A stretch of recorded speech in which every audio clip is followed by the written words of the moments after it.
Vou falar. É? Vou.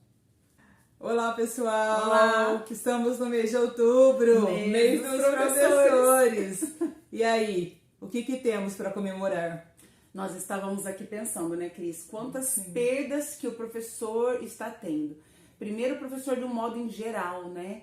Tá sendo um ataque atrás do outro. Mas aqui nesse vídeo nós vamos falar em específico, né, Cris? Sobre as perdas que são da nossa realidade. Algo que eu queria colocar aqui é a questão de nós, professores, sermos ouvidos. Quanto a que material comprar, o que nós estamos precisando, quais as nossas angústias. Se o professor é ouvido, o restante das coisas se encaixam, né? Sim, porque quem eu vou ouvir? Eu vou ouvir o professor, é ele que está lá no chão da fábrica, né? E essa é uma das maiores angústias dos professores. Nós sabemos que os professores estão desacreditados, estão desmotivados, estão desanimados. Então isso prejudica o trabalho de uma categoria. Uma das provas, por exemplo, do professor, que o professor não é ouvido, no ensino fundamental, por exemplo, você é do infantil, né, Cris? Mas Sim. Nós temos programas de ensino que chegam e são impostos para o professor do ensino fundamental. Então o professor, às vezes, faz alguns apontamentos, fala o que está dando certo, fala o que não está dando certo, demonstra muitas vezes que para a aprendizagem do aluno, talvez esse não seja o melhor caminho.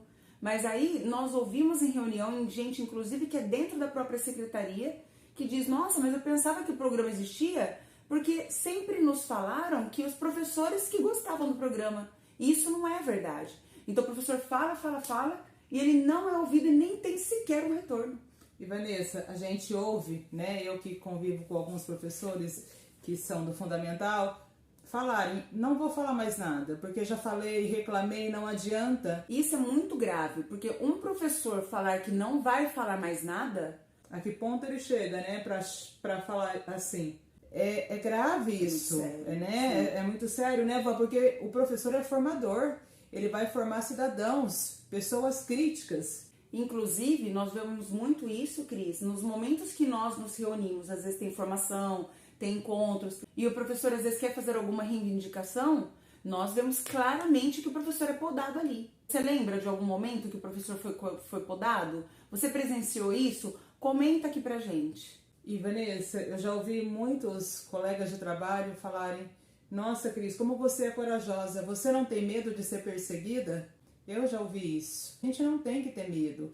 Então, quando me perguntam, nossa, você é corajosa? Não, eu não sou corajosa.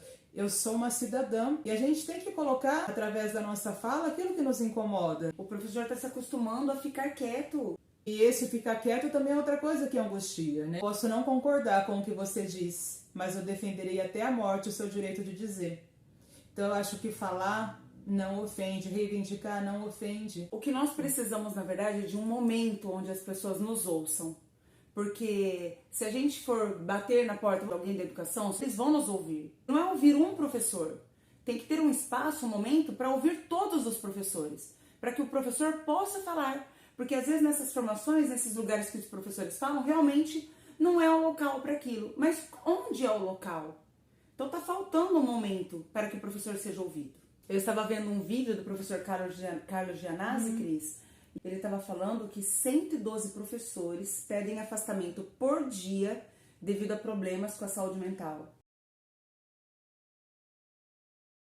É muita coisa. E isso se dá por quê, né? A burocracia cada vez aumenta. Aumenta, só aumenta. Sim. O dia a dia na sala de aula não é fácil. Eu acredito que seja impossível ser professor sem amor. Mas mesmo com amor, né? Esses dias eu vi um vídeo que a gente romantiza o magistério. Que a gente tem que saber que o magistério é uma profissão, né? O professor não tem que estar ali doente, dando aula. Na nossa realidade, quantos professores vão trabalhar ali com dor, doente, porque se tiver uma falta, ele perde o ticket. Gente que trabalha com criança e professor não tem insalubridade, às vezes você tem uma enfermidade, né, que ali do convívio com a criança você acaba adquirindo uma gripe, alguma outra coisa, e que se você faltar por causa disso, você vai perder o ticket do mês inteiro. Bom, mas voltando, né, eu acho que todo professor conhece professor que se medica, que só aguenta o dia a dia com remédio. Professor que só dorme se tomar remédio. E é comum. Infelizmente. A gente vê até o Diogo Almeida fazendo piada com isso, mas é da realidade do professor. Quem cuida precisa ser cuidado, né? Tem que ter uma política de cuidado com o professor. Gente, eu acho que um psicólogo para cuidar do professor seria, né? Eu falo é maneira de expressar, né? Que não daria conta com certeza. Mas o professor precisa ser ouvido. Você sabe, Cris, que Oliveira e Santos afirmam que a categoria docente é uma das mais acometidas pela síndrome de burnout. E um exemplo disso, Cris, é que antes de eu tirar licença-prêmio, eu tirei praticamente 30 dias de licença-prêmio. Eu ainda falei para uma professora querida, eu falei, olha, eu preciso tirar porque eu tô ficando muito irritada, eu tô ficando muito nervosa. E aí ela me disse assim, ai, Beth, você sabe o que eu faço? Quando chega final de bimestre, eu tomo um remedinho e eu fico calma. Então tá ficando comum o professor se medicar para poder dar conta das atribuições. E hoje ser boa professora, bom professor, está muito difícil. Porque está exigindo que a gente tire o nosso tempo com a família, nosso tempo de sono, nosso tempo de alimentação, porque o tempo todo o professor está devendo documentação. Você entrega um, tem outro, você entrega um, tem outro. Então o professor tem que ter vida. Aliás, uma outra reivindicação dos professores é quanto às convocações, que muitas vezes são feitas convocações e o professor, ele tem outros afazeres. Ele não tem uma vida disponível para o trabalho o tempo todo. Então, às vezes, trocam o horário de HTPC. Eu acho que convocação é uma coisa muito séria, porque mexe com a vida pessoal do profissional. E muitas vezes, Van, a gente vê professor tirando dinheiro do bolso para comprar material, né? Ixi, material escolar, né? Para poder trabalhar com o seu aluno, para poder realizar uma atividade diferente, ou às vezes uma atividade mesmo do dia a dia. A questão do material humano também é algo que falta, né? E uma das perdas que eu me lembro agora é o do professor mediador. Ajudava ali no dia a dia. E a gente não tem nenhum outro profissional que faça esse papel. Esses dias uma aluninha veio falar comigo sobre o biso dela que tinha falecido. E naquele momento de correria que a gente tá, e eu ouvi essa aluna enquanto a filha estava se formando, ela precisava falar sobre aquilo. Sim. Aí eu mandei uma mensagem, falei, professora, conversa com ela, porque eu não consegui ouvir, né? E a professora falou, nossa, ela também falou comigo, tentou falar comigo, eu também não consegui ouvi-la. Se tem um professor mediador, a gente já encaminha essa criança. Então, é o humano. Outra professora falou pra mim, eu tava falando, nossa, a gente tinha que trabalhar a professora Gessi Martins Beoso. Aí a professora falou, nós trabalhávamos, hoje não dá tempo mais. Aí eu fico pensando, será que as crianças sabem quem foi a dona Gessi Martins Beoso? O Dom Walter Bini? Ou, sabe, as crianças não sabem. Porque hoje o professor não está tendo espaço para trabalhar com projetos que ele acredita. E essa questão do dia a dia, de parar, de ouvir, né, o aluno, isso acaba ficando em segundo plano. Não porque o professor seja insensível, mas porque ele não tem tempo. Não consegue dar conta. Olha aí você falando que você veio para casa com isso no seu coração, né? Com essa tristeza, com essa angústia de não ter ouvido. E se tem um professor mediador, e não, ainda mais numa época que a gente fala tanto em violência dentro da escola. Sim. Porque o professor mediador é mostrar através da empatia, através de reflexões sobre as ações. Ele tem um tempo para isso. E hoje nós perdemos esse professor mediador. Sim. Aliás, foram muitas perdas. Desde que eu estou no GC, por exemplo, olha, Cris, nós perdemos 2 funcionários efetivos dentro da secretaria. Nós já tivemos vice-diretor, nós não temos mais. Perdemos os professores mediadores. Perdemos um merendeiro efetivo. Nós tínhamos 2 agentes educacionais na escola e uma acabou sendo transferida para a secretaria. Então hoje o estagiário está assumindo muitos papéis dos efetivos. Aliás, papéis que não são deles. O estagiário ele tem que estar lá para auxiliar o titular. E muitas vezes não é o que a gente vê que acontece. Na sua escola, você também percebe que diminuiu o número de funcionários? Isso dificulta a vida do professor, o trabalho do professor. Van, na sua escola, quando falta professor, sempre tem substituto? É outra questão, porque quando a gente precisa faltar, a gente sabe que esse aluno vai ficar com o professor PEB 1. Então ele perde o HTPD dele. Porque mesmo a gente avisando, às vezes, com uma semana de antecedência, a secretaria alega que não encontra professor substituto.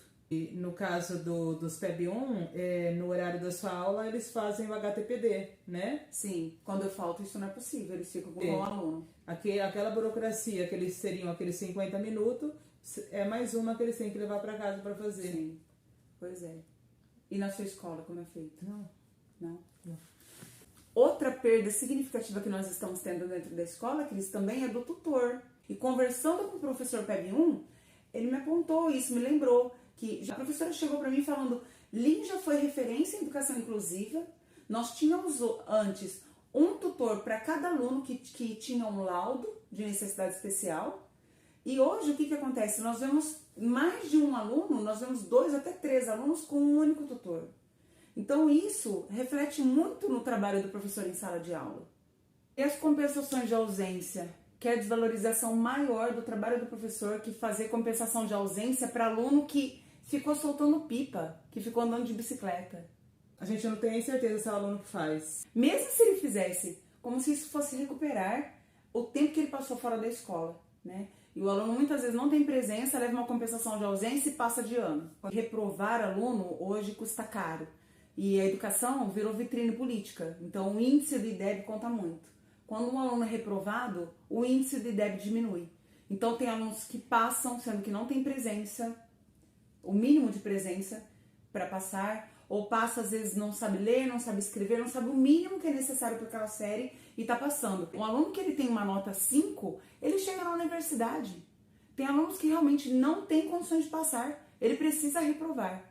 Só que isso diminui a nota do IDEB. Então, o que os professores têm sido coagidos até a fazer? Passar esse aluno.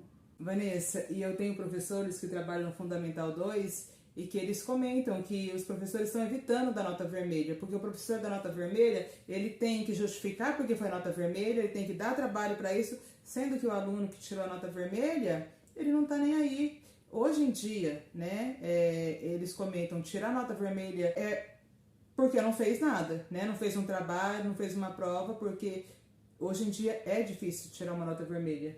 Né? Pois é, só que se eu dei uma atividade e meu aluno não aprendeu o mínimo que eu esperava que ele aprendesse, a nota tem que ser condizente com o desempenho do aluno.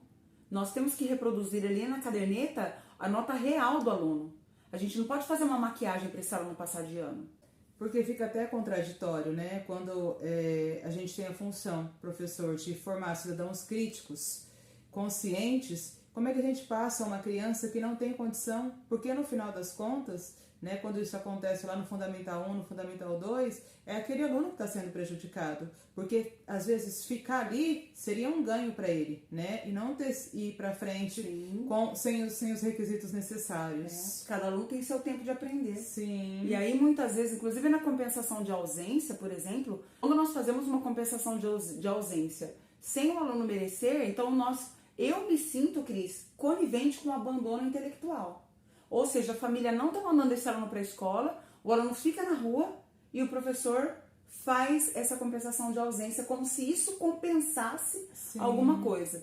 Então, nós, professores, precisamos nos posicionar a respeito dessas coisas que nós não concordamos e que desvalorizam o trabalho do professor.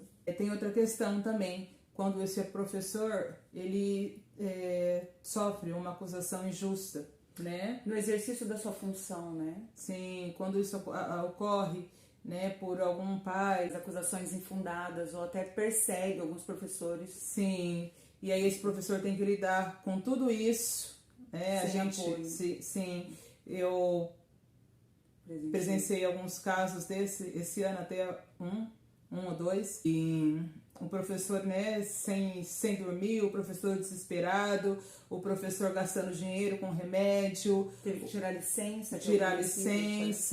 Né? Então, essa também é uma questão que abala, além de todas as outras. E é muito grave dizer, mas o professor, ele não sente apoio.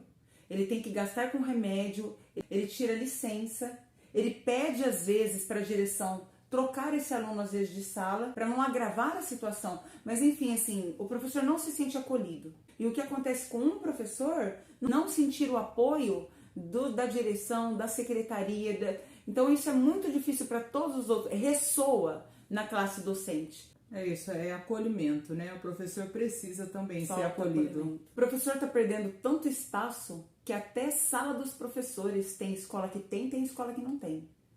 Na minha escola, por exemplo, os professores estão fazendo HTPC em cadeiras que são cadeiras de criança. Ou seja, não tem ergonomia para professores desempenhar o seu trabalho. São 2h30. Só para deixar claro, esse vídeo, ele é um desabafo.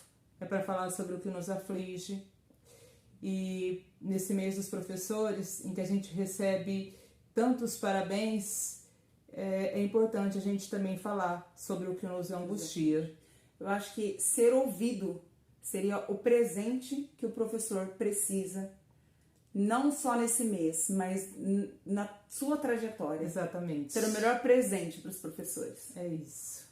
Bom, pessoal, nós vamos encerrar esse vídeo para não ficar muito longo. Não porque tenha acabado o assunto, tem muito mais coisa para nós comentarmos, mas a gente, O nosso objetivo é que com essas coisas sendo melhoradas, é que a vida do aluno também melhore, né? Porque professores felizes formam cidadãos felizes, professores críticos formam cidadãos críticos, né? Então, tudo isso é uma cadeia que vai acabar beneficiando o aluno.